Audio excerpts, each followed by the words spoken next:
Buonasera e ben ritrovati con una nuova edizione del TG Flash di New Sicilia. In apertura finiscono in carcere con l'accusa di tentato omicidio due trentenni di Marsala nel Trapanese che avrebbero dapprima aggredito un giovane colpendolo violentemente con una mazza da baseball e poi l'avrebbero investito con l'auto lasciandolo a terra privo di conoscenza, il tutto in pieno giorno.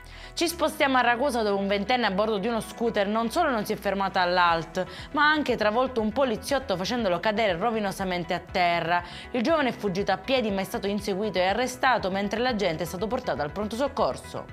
La figlia 17enne di Giovanni Barreca, reo confessa della strage di Altavilla, è capace di intendere e volere e lo era anche quando uccise la madre e i due fratellini con la complicità del padre e secondo l'accusa di una coppia di fanatici religiosi. Lo ha stabilito il perito nominato dal giudice per l'udienza preliminare. Ad Acicatene, in provincia di Catania, invece un 39enne ha deciso di evadere dai domiciliari sotto il diluvio solo per festeggiare il suo compleanno. Le scuse però non gli hanno evitato l'arresto. E in chiusura il meteo continua anche domani la parentesi di sole in Sicilia. Nessuna allerta e temperature massime fino a 18 gradi. Per questa edizione è tutto, prossimo appuntamento domani alle 13:30. Buona serata.